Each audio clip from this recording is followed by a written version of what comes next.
नमस्कार, स्वागत है आपका फिफाना हिंदी क्लासेस के यूट्यूब चैनल पर। और इस क्लास में आज फिर अपन एक बहुत ही महत्वपूर्ण टॉपिक की शुरुआत करने जा रहे हैं और वह है शिक्षा का अधिकार अधिनियम 2009 यानी आरटीई 2009 को पढ़ने जा रहे हैं। तो चलिए शुरू करते हैं आज की क्लास को। तो शिक्षा का अधिकार अधिनियम 2009 का अध्ययन इस क्लास में अपन करने जा रहे हैं। शिक्षा संबंधी अधिकारों की बात करें या शिक्षा के क्षेत्र में भारतीय सरकारों की पहल मान लें या फिर भारत में उच्च स्तर पर प्रयास किए जाने की बात करें तो यह प्रोसेस धीरे धीरे 1781 में शुरू हो गई थी और 1781 से लेकर 2009 तक किस किस प्रकार से मौलिक परिवर्तन हुए उनको अपन थोड़ा सा देखते हुए चलेंगे और उसके बाद अपन आगे चलेंगे। सबसे पहले यदि अपन बात करें तो सबसे पहला छोटा सा प्रयास था 1781 ईस्वी में। उसके बाद जो प्रयास था 1791 ईस्वी में था। उसके बाद 1800 में था। 1800 ईस्वी में तीसरा प्रयास था और उसके बाद यदि अपन बात करें तो 1813 ईस्वी में एक महत्वपूर्ण प्रयास और हुआ। यदि अपन 1781 के प्रयास की बात करें तो देखिए मदरसे की स्थापना हुई थी। मदरसे की स्थापना हुई थी कहाँ हुई थी? कलकत्ता में हुई थी। किसके प्रयासों से हुई थी? तो वारेन हेस्टिंग्स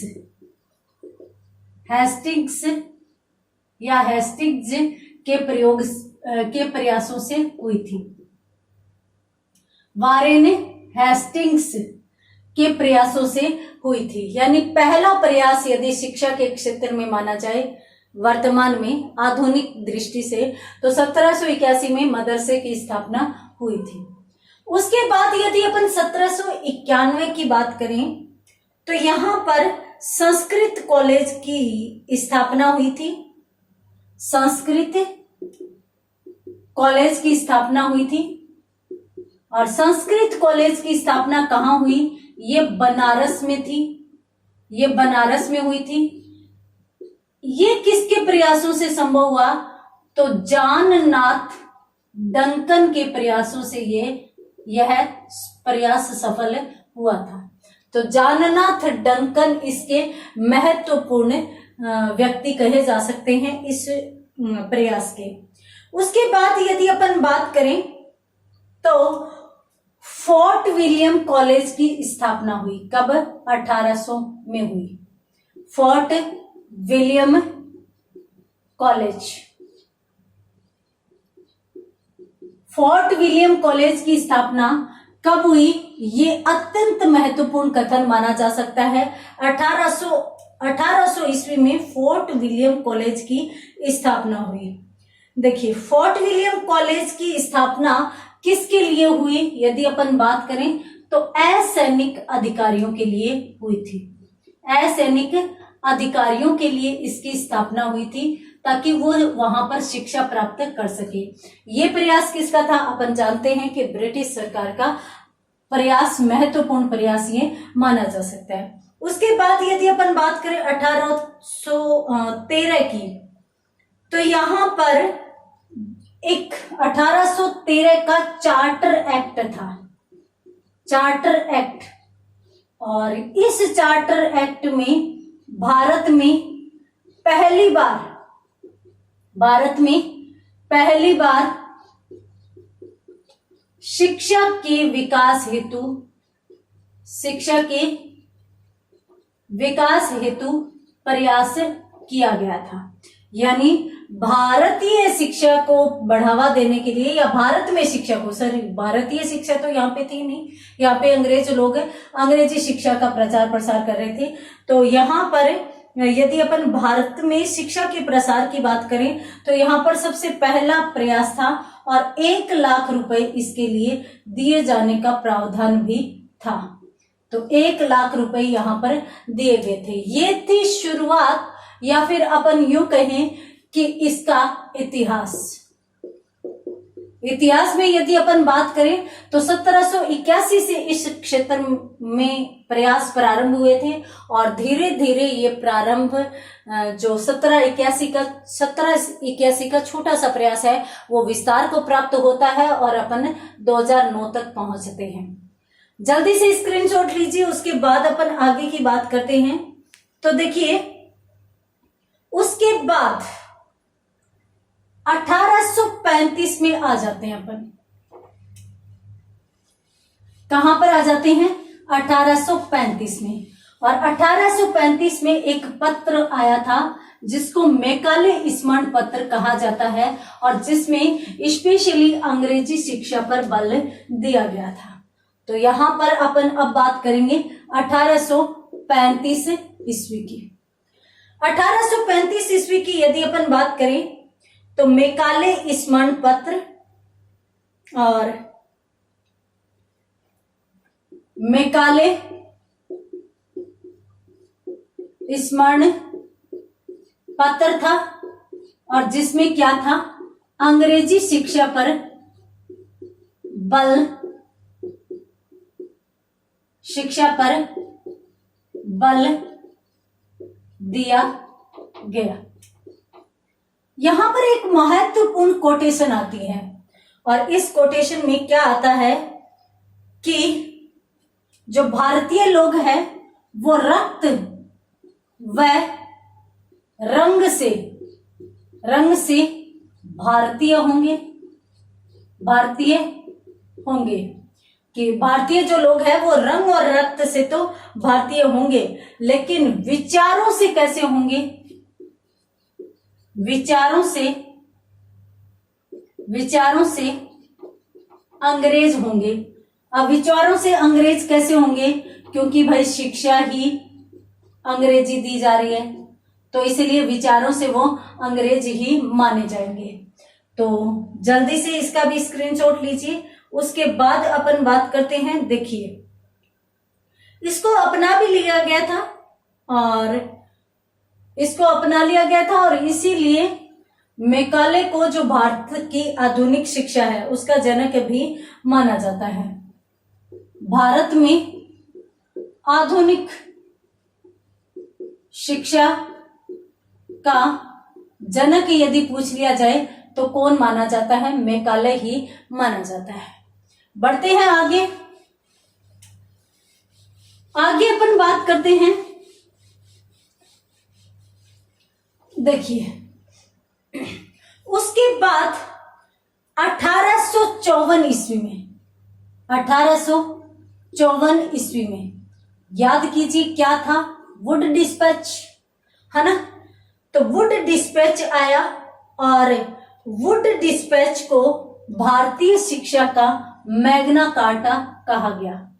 वुड डिस्पैच जो भारतीय शिक्षा का मैग्ना कार्टा कहलाता है। तो यहां पर 1854 की बात हुई और इस वुड डिस्पैच में क्या था? देखिए इसमें देसी भाषा जो थी, देसी भाषा की प्राथमिक पाठशाला की सिफारिश थी। प्राथमिक पाठशाला की स्थापना की इसमें सिफारिश थी, स्थापना की बात इसमें कही गई थी। इसके साथ साथ निजी प्रयत्नों पर बल दिए जाने की बात इसमें थी। निजी प्रयत्नों पर बल दिए जाने की बात थी और इसके साथ साथ अपन देखें तो अनुदान जो है, अनुदान पद्धति और अनुदान पद्धति को लागू करने, अनुदान पद्धति को लागू करने पर बल दिया जा रहा था। साथ साथ यहां पर व्यावसायिक शिक्षा पर ध्यान देने की बात भी की गई कि शिक्षा का स्तर कैसा हो? व्यावसायिक हो, यानी व्यावसायिक स्तर पर शिक्षा व्यवस्था की जाए और इसके साथ साथ लोक शिक्षा की व्यवस्था भी की जाए और लोक शिक्षा की व्यवस्था में लोक भाषा की शिक्षा को शामिल किया गया था। जल्दी से स्क्रीनशॉट लीजिए 1854 का वुड डिस्पैच। यहां पर अपन बात करेंगे, देखिए 1781 का प्रयास क्या था। 1781 में सामान्यतः एक छोटा सा प्रयास था। उसके बाद जो 1813 में अपन आ जाते हैं ना, तो वहां पर मैकाले का पत्र आता है, वो महत्वपूर्ण माना जाता है। और उसके बाद 54 में वुड डिस्पैच आ जाता है, ये भी महत्वपूर्ण माना जाता है। तो जल्दी से स्क्रीनशॉट लीजिए। उसके बाद अपन बात करते हैं आगे। देखिए उसके बाद अपन बात करते हैं सीधा 1937 की वर्धा शिक्षा योजना की। 1937 ईस्वी की वर्धा शिक्षा योजना। 1937 में गांधी जी भी आ चुके थे, तो गांधी जी की बेसिक शिक्षा जो थी वो भी इसमें आ चुकी थी। तो यहां पर जो बेसिक शिक्षा या वर्धा शिक्षा योजना लागू करने की सिफारिश थी। इसमें क्या था, इसमें था कि भाई जो 7 से 14 वर्ष तक के बालक हैं, 7 से 14 वर्ष तक के बालकों के लिए निशुल्क व अनिवार्य शिक्षा व्यवस्था हो। तो ये बात यहां पर कही गई थी। इसके साथ साथ इसमें मातृभाषा की शिक्षा देने पर भी बल दिया गया था। इसके साथ साथ यहां पर हस्त कौशल के विकास की ओर भी ध्यान दिया गया था। हस्त कौशल विकास, गांधी जी ने स्वयं चरखा काटना शुरू किया था। तो ये हस्त कौशल का विकास भी कहां पर था, 1937 की वर्धा शिक्षा योजना या बेसिक शिक्षा में इसको माना जा सकता है। देखिए इसके बाद अपन बात करते हैं आगे महत्वपूर्ण परिवर्तनों में। देखिए राधा कृष्ण आयोग जो है वो भी शिक्षा के क्षेत्र में महत्वपूर्ण माना जाता है, जिसके बारे में भी अपन देखते हैं। तो देखिए 1948 का जो प्रयास है भारत का, 1948 ईस्वी का प्रयास, वो राधा कृष्ण आयोग के नाम से ही जाना जाता है। राधा कृष्ण आयोग के नाम से यह प्रयास अधिक जाना जाता है। इसमें क्या कहा गया था, इसमें यूं कहा गया था कि भाई विश्वविद्यालय शिक्षा से पूर्व 12 वर्ष की शिक्षा हो, 12 वर्ष की शिक्षा बालक को दी जाए, यानी 12 वर्ष की शिक्षा व्यवस्था। यहां पर अपन यूं कह सकते हैं कि जो अपन 12th के बाद उच्च स्तर पर जाते हैं, यह व्यवस्था कब आई थी, 1948 के बाद या 1948 के समय इसमें बात की गई थी, इस पर चर्चा की गई थी। साथ साथ इसमें एक चीज और भी थी कि भाई शिक्षा जो है वो समवर्ती सूची का विषय होना चाहिए। समवर्ती सूची का विषय यहां पर होना चाहिए। कौन सा? शिक्षा। इसके साथ साथ इसमें एक विषय पर बात और भी की गई थी कि कम से कम है वो 180 कार्य दिवस होने चाहिए शिक्षा के क्षेत्र में। जो 365 दिन होते हैं उनमें 180 दिन शिक्षा को दिए जाने चाहिए। इसके साथ साथ यहाँ पर है वो विश्वविद्यालय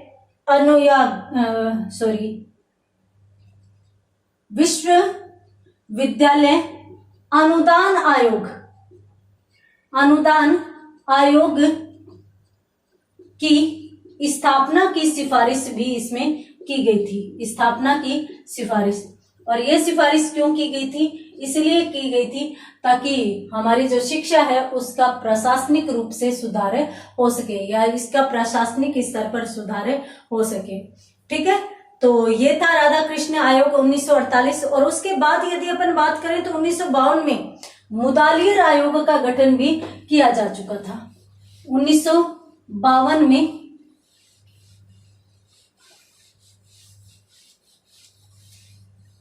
यहां पर कुछ महत्वपूर्ण परिवर्तन है, कुछ महत्वपूर्ण संस्थाएं हैं जिनकी यदि अपन बात करें 1952 ईस्वी में मुदालियर आयोग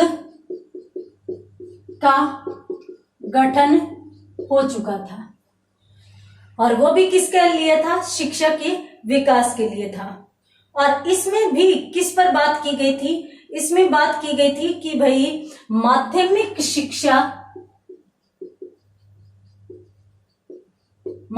शिक्षा संबंध में अधिक विचार किया गया था।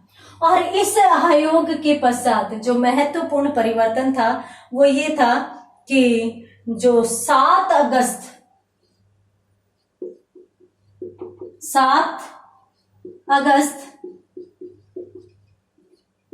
1952 का मुदालियर आयोग गठन है भाई, परंतु 1957 में 7 अगस्त 1957 में माध्यमिक शिक्षा बोर्ड की स्थापना जयपुर में की गई। ये मुदालियर आयोग की सिफारिश पर ऐसा हुआ था। हालांकि ये बाद में अजमेर में स्थापित हो गया था, परंतु इसकी प्रारंभिक स्थापना यदि अपन देखें तो जयपुर में हुई थी। और कब हुई थी? 7 अगस्त 1957 को हुई थी। उसके बाद यदि अपन 53 की बात करें तो 53 में जो 1953 ईस्वी में यूजीसी यूनिवर्सिटी ग्रांट कमीशन यानी विश्वविद्यालय अनुदान आयोग की स्थापना हुई थी। परंतु विधिवत की यदि बात करें तो विधिवत ये जो स्थापित हुआ था 1956 ईस्वी में हुआ था। हालांकि 1953 में ही इसकी स्थापना हो चुकी थी। उसके बाद यदि अपन बात करें 1958 में, तो 1958 में माध्यमिक शिक्षा परिषद का गठन इस समय हो गया था।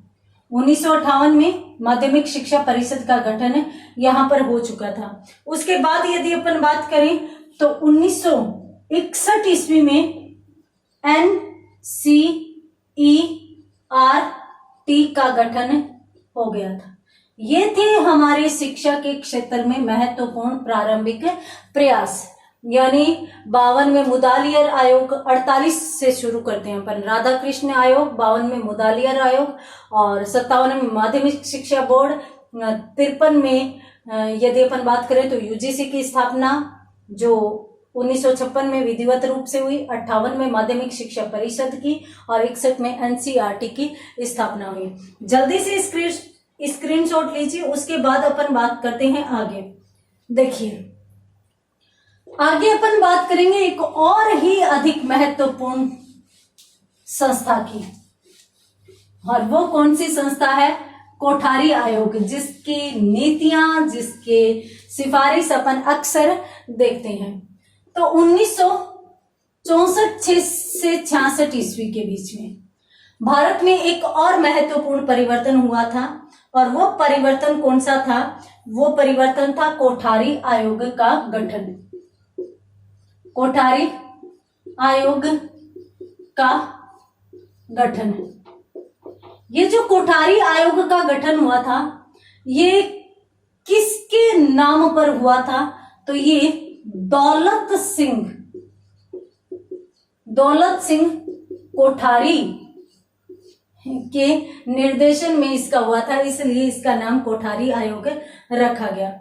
देखिए, इसमें यदि अपन बात करें तो इसमें शिक्षा पर बल दिया गया था, शिक्षा पर बल दिया गया था, मातृभाषा पर बल दिया गया था, मातृभाषा पर बल दिया गया था, नैतिक शिक्षा पर बल दिया गया था, नैतिक शिक्षा पर बल दिया था, त्रिभाषा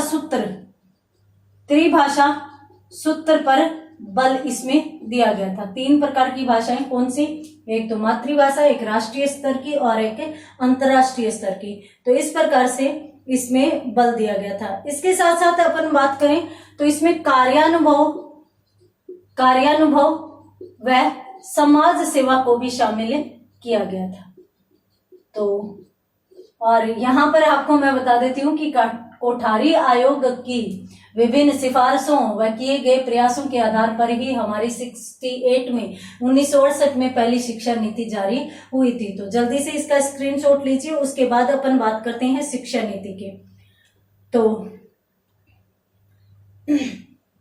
1968 में नवीन शिक्षा नीति जारी हुई। 1968 ईस्वी में राष्ट्रीय शिक्षा नीति, इसकी सिफारिश ये थी कि भाई अनिवार्य व निःशुल्क शिक्षा की व्यवस्था की जाए। तो सबसे पहली और सबसे महत्वपूर्ण इसकी सिफारिश थी कि 14 वर्ष तक बालक को निःशुल्क व अनिवार्य शिक्षा प्रदान की जाए, ये थी। और उसके बाद यदि अपन बात करें तो ये जो नवीन शिक्षा नीति थी, इसमें उच्चतर माध्यमिक शिक्षा जो है उसकी स्थापना के लिए या उसको व्यावसायिक बनाने के लिए प्रयास किया गया था, और इसमें डाइट की स्थापना की गई थी। इसी के तहत 1988 ईस्वी में DIET की स्थापना इसमें हुई थी। तो आप इसका भी स्क्रीनशॉट लीजिए। उसके बाद अपन बात करते हैं आगे यदि इस संबंध में परिवर्तन देखें तो देखिए, ये था 1992 का POP।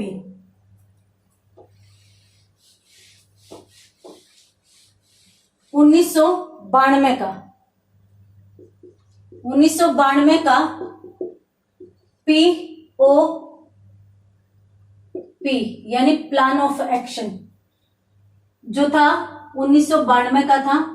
तो इस 1992 के POP की यदि बात करें तो इसमें 3 शब्द जोड़े गए थे, 3 शब्द जोड़े गए थे।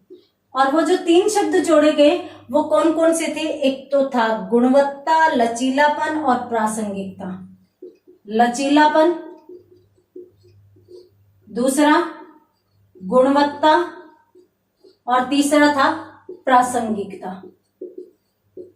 प्रासंगिकता। यानी शिक्षा में लचीलापन होना चाहिए, गुणवत्ता होनी चाहिए और प्रासंगिकता भी होनी चाहिए।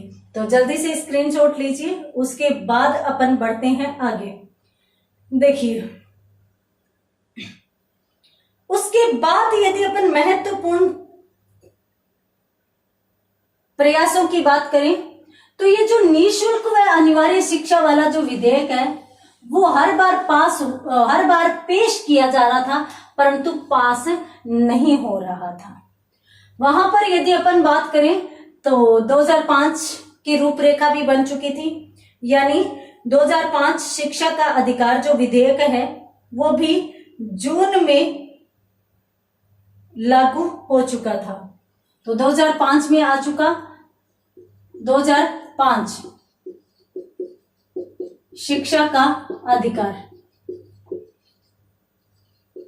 ये भी आ चुका, परंतु यहां पर भी जो शिक्षा का अधिकार है ये सफल नहीं हुआ, यानी जो बालकों को अनिवार्य व निःशुल्क शिक्षा का अधिकार दिया जाना था वह यहाँ पर भी सफल तो नहीं हुआ, परंतु एनसीएफ 2005 यहाँ पर आ गया था। एनसीएफ 2005 यहाँ पर हो चुका था, तो जल्दी से इसको भी नोट कीजिए। उसके बाद यदि अपन बात करें तो 2009 में 20 जुलाई 2009 को 20 जुलाई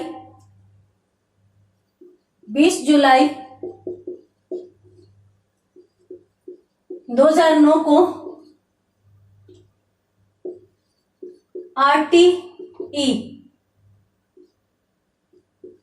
2009 राज्यसभा में पेश किया गया, राज्यसभा में पेश किया गया और यहां पर प्रथम बार यह आरटीई है वो पास होता है।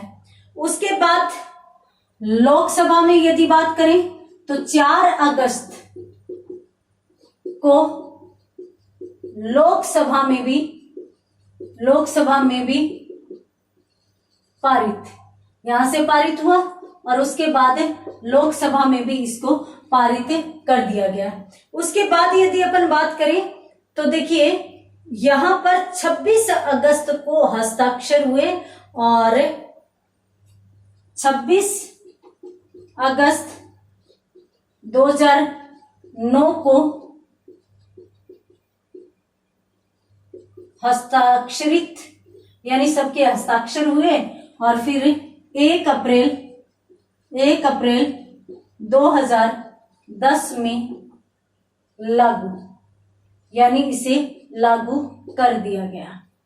ये है हमारे शिक्षा के अधिकार अधिनियम का इतिहास, यानी 2010 में इसे लागू किया गया, पूरे भारत में लागू किया गया। शिक्षा का जो विषय है वो समवर्ती सूची के पास रखा गया, समवर्ती सूची में बनाया गया शिक्षा के इस नियम को या शिक्षा नामक विषय को समवर्ती सूची में रखा गया।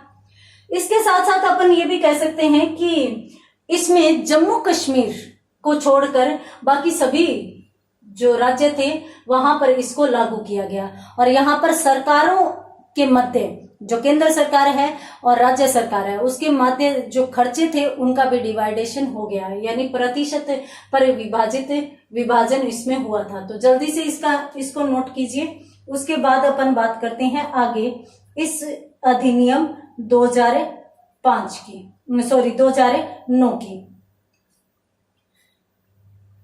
यदि अपन बात करें राजस्थान में, तो राजस्थान में यह पूरे भारत में 1 अप्रैल 2010 को लागू हुआ, परंतु राजस्थान में यह 2011 को लागू हुआ, ये भी आप ध्यान रखेंगे। तो यहाँ पर आ गए अपन आरटीई 2009 पर। इसकी यदि बात करें तो इसकी प्रमुख धाराओं व अध्यायों की बात करें तो देखिए इसमें कुल 7 तो अध्याय हैं और धाराओं की यदि बात करें तो 38 धारा है। अब अपन क्रम से देखते हैं। यदि प्रथम अध्याय की बात करें, प्रथम अध्याय की, तो प्रथम अध्याय में मात्र 2 धाराएं हैं। ये एक सबसे छोटा सा अध्याय यहां पर माना जाता है। इसमें जो 2 धाराएं हैं उनमें यदि अपन बात करें तो सबसे पहले तो यहां पर यही बात की गई थी।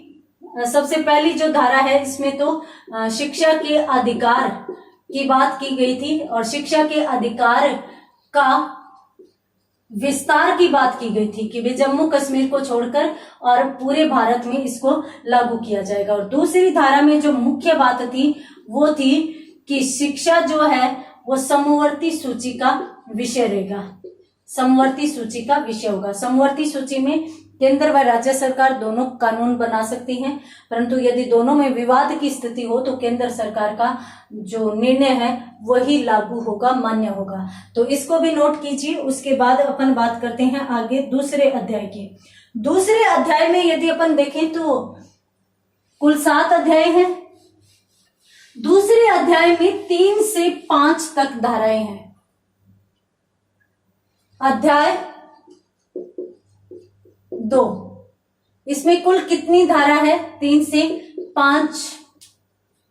से 5 तक धाराएं इसमें शामिल हैं। ठीक है। इसमें यदि अपन महत्वपूर्ण धारा की बात करें तो यहां पर जो तीसरी धारा है इसमें 14 वर्ष तक के बालक को निशुल्क व प्राथमिक शिक्षा की व्यवस्था की गई। आपसे कोई पूछ ले कि भाई कौन सी धारा है जिसमें निशुल्क व प्राथमिक अनिवार्य शिक्षा की व्यवस्था की गई है, तो वो है तीसरी धारा। और उसके बाद जो चौथी धारा है उसमें ये है कि भाई बालक को आयु के अनुसार कक्ष में प्रवेश, आयु के अनुसार बालक को आयु के अनुसार कक्षा में प्रवेश। और यहाँ पर जो महत्वपूर्ण बात यह है कि आयु के अनुसार का मतलब कि यदि कोई बालक 11 वर्ष की उम्र में प्रवेश ले रहा है तो उसे ये नहीं है कि आप पहली कक्षा में बैठा दोगे। 11 वर्ष का उम्र प्राथमिक स्तर पर पहुंच जाता है, प्राथमिक स्तर को पार कर लेता है, तो उसको उसकी उम्र के अनुसार ही कक्षा में एडमिशन देना है। उसके बाद यदि अपन धारा 5 की बात करें तो 5वीं धारा में यहाँ पर जो कहा गया कि भाई प्रत्येक बालक को है वो विद्यालय में शिक्षा प्राप्त करवाया जाएगा। यहाँ पर अपन यूं कह सकते हैं कि प्रारंभिक शिक्षा पूर्ण करने तक विद्यालय का स्थानांतरण का अधिकार इसमें माना जाएगा, स्थानांतरण का अधिकार इसमें होगा। यानी ऐसी बाउंडेशन नहीं है कि बालक ने जिस विद्यालय में प्रवेश ले लिया वह वहीं से प्राथमिक स्तर का होकर निकले, जरूरी नहीं है। वह सबसे इससे पहले भी कहीं भी प्रवेश ले सकता है। ठीक है। उसके बाद अपन बात करते हैं अध्याय 3 की। तो यहां पर 5 धाराएं हो गई और 2 अध्याय हो गए। तीसरे अध्याय की यदि अपन बात करें तो तीसरा समुचित सरकार व स्थानीय प्राधिकार। समुचित सरकार से संबंधित था, स्थानीय प्राधिकार से संबंधित था और इसके साथ साथ माता पिता को भी इस शिक्षा में शामिल किया गया था। तो माता पिता भी शामिल किया गया का मतलब ये नहीं है कि माता पिता पढ़ने आएंगे, माता पिता बच्चे को पढ़ाने के लिए यहाँ पर प्रयास करेंगे। और इसमें यदि धाराओं की बात करें तो इसमें 6 से 11 तक धाराएं इसमें शामिल थी। तो 6 से 11 तक धाराएं इसमें शामिल थी। यदि अपन महत्वपूर्ण धाराओं की बात करें तो यहाँ पर 7 नंबर जो धारा है, धारा 7, इसमें वित्तीय खर्च दिया गया है। वित्तीय खर्च और किस किस का, राज्य सरकार व केंद्र सरकार का किस किस प्रकार से डिवाइडेशन होगा। इसमें यदि अपन बात करें तो देखिए 11वीं पंचवर्षीय और 12वीं पंचवर्षीय योजना में अलग अलग था। तो 11वीं पंचवर्षीय योजना की बात करें तो 55-45% था। ये केंद्र सरकार का था और ये राज्य सरकार का था।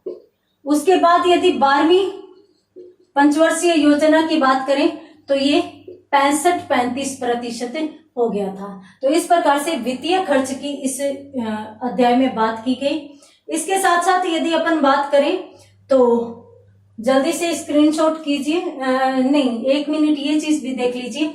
नवीनतम अनुपात की यदि अपन बात करें वर्तमान में तो नवीनतम अनुपात 60-40 इसमें कर दिया गया है, 60-40 कर दिया गया है। और इसके साथ साथ यदि पूर्वोत्तर राज्यों की बात करें तो पूर्वोत्तर राज्यों में इसका प्रतिशत 90-10 है, क्योंकि वो थोड़े से पिछड़े हुए राज्य हैं, तो इसलिए 90-10 का अनुपात वहां पर माना जाता है। तो इसलिए 7वीं जो धारा है वो बहुत ही महत्वपूर्ण मानी जाती है। इसके साथ साथ आप स्क्रीनशॉट लीजिए। उसके बाद अपन जो 1-2 चीजें हैं वो और देख लेते हैं। इसमें 6 से 11 तक धाराएं हैं।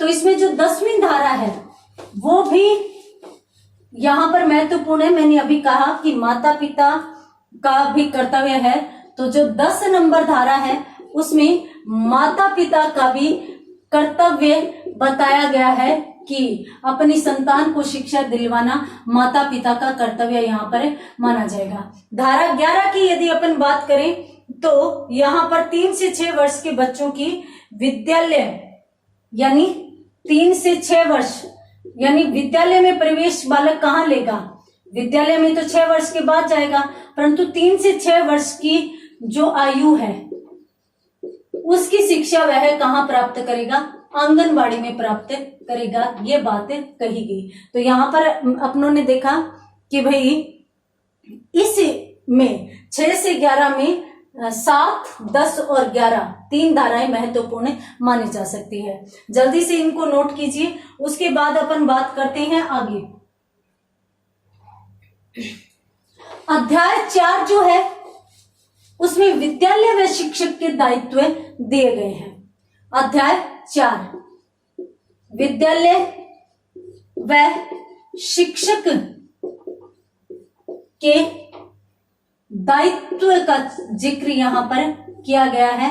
विद्यालय व शिक्षक के कौन कौन से दायित्व होंगे, इसमें इसी बात का जो वर्णन है वो किया गया है।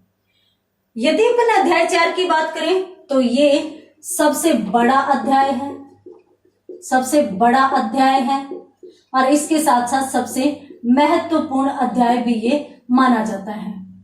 इसमें यदि धारा की बात करें तो धारा इसमें कुल 12 से 28 तक धारा मानी गई है।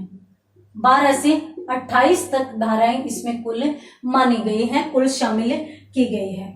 इसके बाद इसमें यदि बात करें तो महत्वपूर्ण धाराओं की, तो धारा 12 धारा में यूं है कि निजी शिक्षण संस्था भी जो है, निजी शिक्षण संस्था वो भी 25% सीटों का आरक्षण रखेगी। किसके लिए?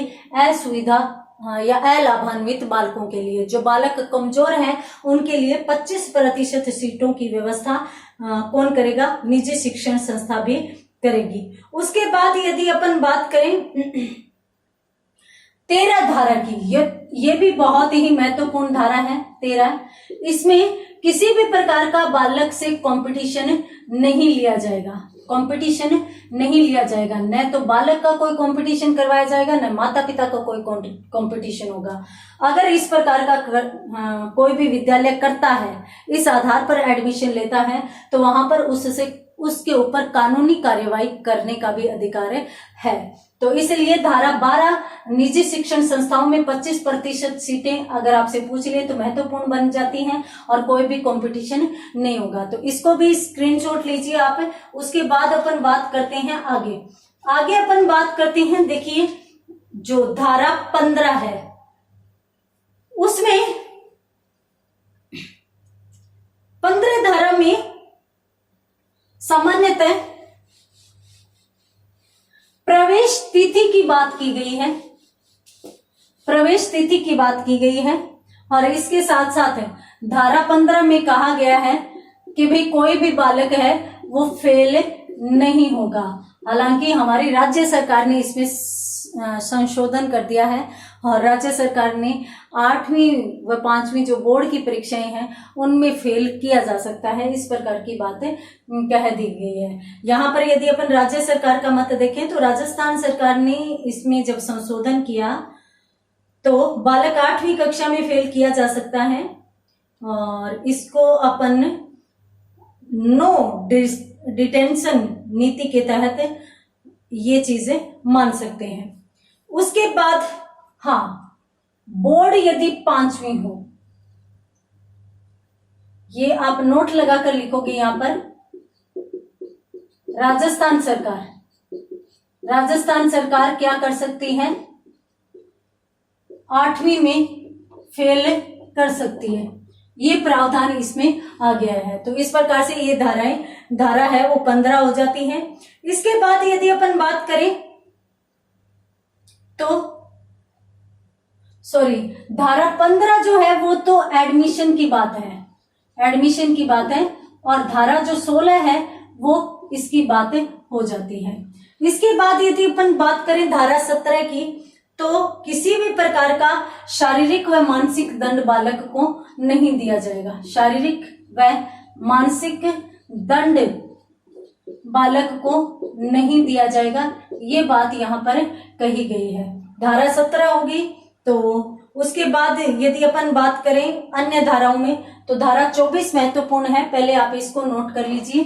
धारा 24 में शिक्षक के दायित्व या जो संस्था से संबंधित बातें कही गई हैं उनको यहाँ पर शामिल किया गया है। तो अपन बात करते हैं धारा 24 की। तो धारा 24 में कौन कौन सी बातें हैं, सबसे पहले तो मैं आपको बता देती हूँ कि इसमें शिक्षक के दायित्व हैं। शिक्षक के दायित्व या कर्तव्य इसमें बताए गए हैं। शिक्षक के दायित्व में सबसे पहले तो शिक्षक है वो नियमित स्कूल आएंगे, नियमित स्कूल आएंगे। और उसके बाद यदि अपन बात करें तो पाठ्यक्रम संचालित करेंगे व समय पर पूरा करेंगे, ये बात भी इसमें कही गई है। यानी एक सरकारी शिक्षक भी पाठ्यक्रम अधूरा नहीं छोड़ सकता। इसके साथ साथ माता पिता व अभिभावकों के साथ बात करते रहेंगे, माता पिता के साथ संवाद करेंगे, माता पिता या अभिभावकों से संवाद स्थापित करेंगे शिक्षक।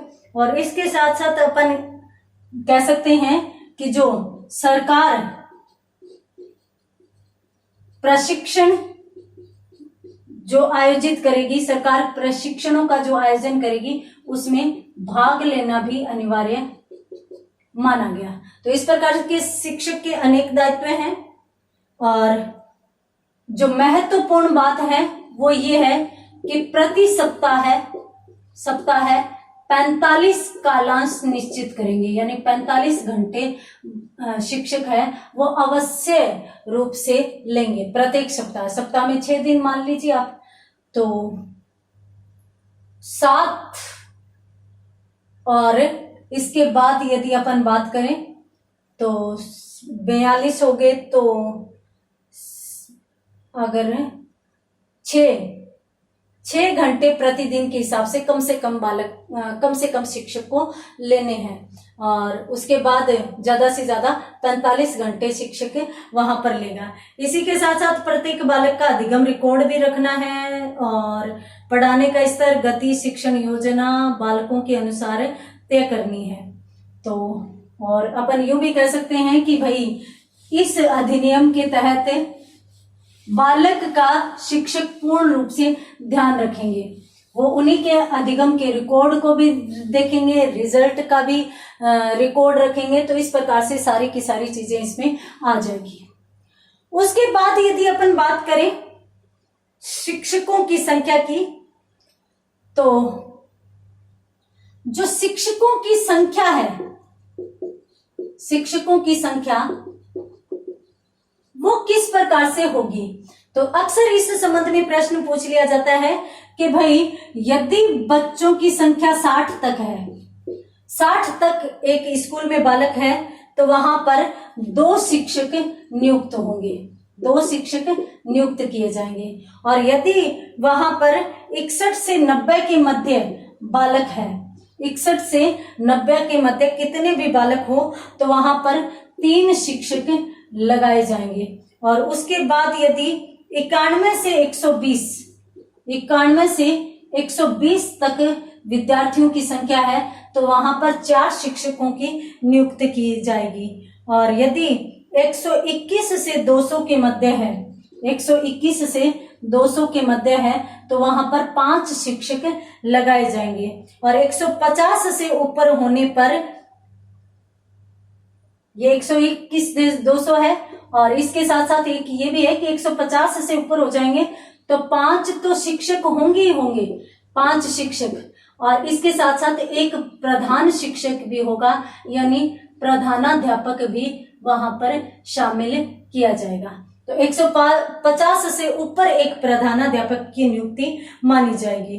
और यदि 200 बालकों से भी ऊपर है, 200 से ऊपर है, तब फिर 40 का अनुपात रखा जाएगा। 40 का अनुपात यानी प्रत्येक 40 बच्चों पर एक शिक्षक की नियुक्ति की जाएगी।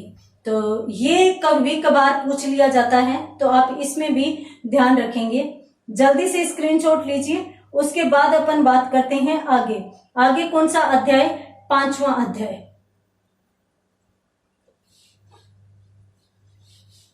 तो यहां पर अपन 5वें अध्याय की बात कर लेते हैं। ये सारी की सारी व्यवस्थाएं हैं वो किस अधिनियम में की गई है भाई? 2009 के अधिनियम में ये व्यवस्थाएं की गई है। 5वें अध्याय में प्राथमिक शिक्षा का पाठ्यक्रम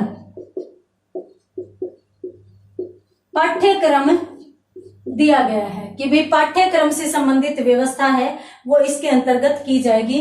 और इसमें मात्र 2 धाराएं हैं, और 2 धाराएं कौन सी हैं? 29-30, क्योंकि अपनों ने 12 से 28 चौथे अध्याय में देख लिया है। तो 12 से 28 चौथे अध्याय में चले गए, और 29-30 जो है वो किस में चले गए? इसमें 5वें अध्याय में चले गए।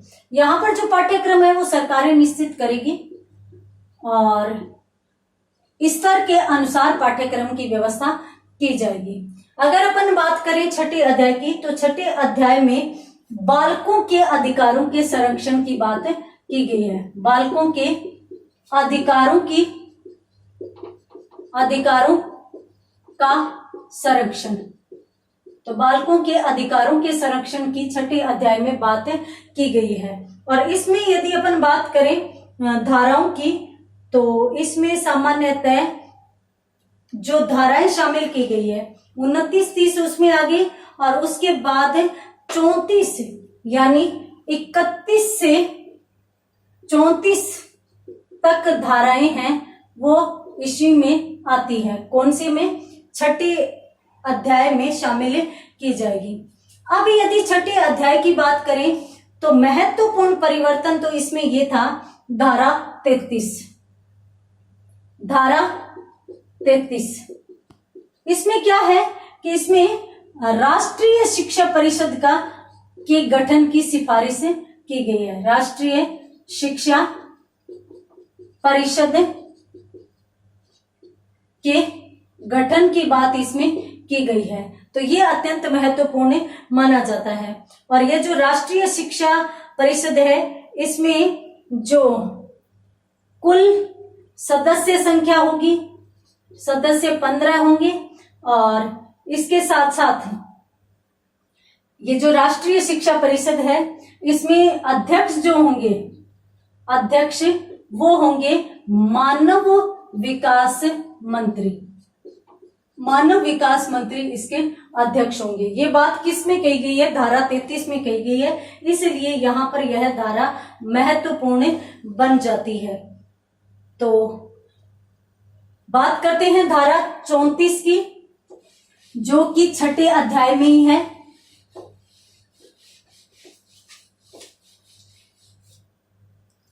तो धारा 34 की यदि अपन बात करें तो इसमें भी गठन किया गया, और कार्य इसमें राष्ट्रीय शिक्षा परिषद जो है ये राज्य सलाहकार परिषद है। सलाहकार है, ये शिक्षा परिषद नहीं है, राज्य सलाहकार परिषद। इसके जो अध्यक्ष होंगे वो शिक्षा मंत्री होंगे, और इसमें जो कार्यकाल होगा वो कार्यकाल माना जाएगा 2 वर्ष। ये क्यों गठित की गई छठे अध्याय में बालकों के अधिकारों का संरक्षण है, तो उनके अधिकारों की रक्षा के लिए इस प्रकार की समिति का गठन किया गया ताकि बच्चों के अधिकारों की रक्षा हो और उन्हें किसी प्रकार के शोषण का सामना न करना पड़े। यहाँ तक कि अपनों ने जो देखा था 31 से 34 तक धाराएं देखी है, तो 31 में तो बाल संरक्षण अधिनियम को ही शामिल किया गया है। तो उसके बाद अगर अपन बात करते हैं अध्याय 7 की, तो जो 7 नंबर अध्याय है उसमें अंत में जो निष्कर्ष रूप में है वो सारी की सारी चीजें दी गई है। देखिए, एक तो इसमें जो धाराएं हैं वो 35 से 38 तक धारा है, ठीक है। अब यहां पर यदि अपन महत्वपूर्ण धाराओं की बात करें तो 35 नंबर जो धारा है, 35 नंबर धारा, इसमें जो सरकार है, सरकार समय समय पर मार्गदर्शी सिद्धांत जारी करेगी, यानी विद्यालयों के मार्गदर्शन हेतु कुछ भी जो भी नियम होंगे उनको सरकार है वो जारी करेगी। उसके बाद यदि अपन बात करें धारा 36 की, तो धारा 36 में क्या कहा गया है कि 13, 18 और 19 में यदि किसी प्रकार की कमी पाई जाती है तो उसके लिए जो समाधान है या जो प्रावधान है वो 36 के अनुसार किया जाएगा। अब 13 की यदि अपन बात करें, 18 की यदि अपन बात करें, तो 13 और 18 और 19 में क्या था। 13 में सबसे पहले तो ये बात थी कि भाई बालक के लिए कोई भी कंपटीशन नहीं होगा, ठीक है, किसी भी आधार पर कंपटीशन नहीं होगा। और यदि अपन बात करें कि 18 व 19 में क्या है, तो 18 व 19 में 18 में मान्यता यदि नहीं है तो विद्यालय नहीं चलाया जाएगा, ये बात कही गई है। और 19 में यदि यूं कही गई है कि भाई 3 वर्ष के अंदर अंदर विद्यालय की सभी शर्तें पूरी होनी चाहिए। जैसे यूं कहा गया ना कि मान्यता दी गई, उसके बाद 3 वर्ष बाद उसकी खुद की बिल्डिंग होनी चाहिए, खुद की जगह होनी चाहिए, खेल का मैदान होना चाहिए, तो इस प्रकार की शर्तें दी गई है। तो 13 में कंपटीशन नहीं होगा, 18 में हो गया, 19 में हो गया, ये विद्यालय से संबंधित हो गया। तो इन तीनों की पालना यदि नहीं की जाती है तो उसके प्रावधान किसमें है, धारा 36 में है, ठीक है। उसके बाद यदि अपन बात करते हैं किसकी, धारा 37 की, तो धारा 37 में आगे क्या दिया गया है, इसमें यूं है कि किसी भी नियम का विरोध होने पर और कार्यवाही की जा सकती है, सरकार द्वारा कार्यवाही की जा सकती है। यानी अपन यूं कह सकते हैं कि कार्यवाही संबंधी प्रक्रिया किसमें दी गई है, कार्यवाही संबंधी प्रक्रिया धारा 37 में दी गई है। जल्दी से स्क्रीनशॉट लीजिए। उसके बाद अपन बात करते हैं धारा 38 की। तो यहां पर 38 के माध्यम से जो अंतिम धारा है 38, इसमें यही है कि जो भी सरकार के उपबंध है, सरकार के नियम है, उनसे संबंधित किसी भी प्रकार की कोई भी कार्य योजना सरकार जारी कर सकती है। तो कार्य योजना जारी करने हेतु कौन सी धारा यहाँ पर बनाई गई है, 38 नंबर धारा बनाई गई है। तो जो अधिनियम 2009 है उसमें कुल कितने अध्याय हैं, 7 अध्याय हैं और धाराएं कितनी हैं, 38 धाराएं हैं, जिनका सभी का अध्ययन अपनों ने किया है। इसके साथ साथ मैं आपको बता देती हूँ कि राज्य सरकार के थोड़े से अलग नियम थे। जैसे अपनों ने कहा कि भी 18 या 8वीं वर्ष तक के 8वीं कक्षा के बालक को फेल किया जा सकता है, ये राज्य सरकार का अलग से नियम है, तो ये भी आप ध्यान में रखेंगे। तो ये था अधिनियम 2009। उम्मीद करती हूँ कि आपको समझ में आया होगा। और यहाँ पर मैं आपको बता देती हूँ कि शॉर्ट एंड स्वीट अपनों ने मैटर लिया है और वो ही धाराएं अपनों ने महत्वपूर्ण रूप से देखी है जो महत्वपूर्ण है। तो उम्मीद करती हूँ समझ में आया होगा। मिलते हैं अगली क्लास में अगले टॉपिक के साथ, तब तक के लिए धन्यवाद।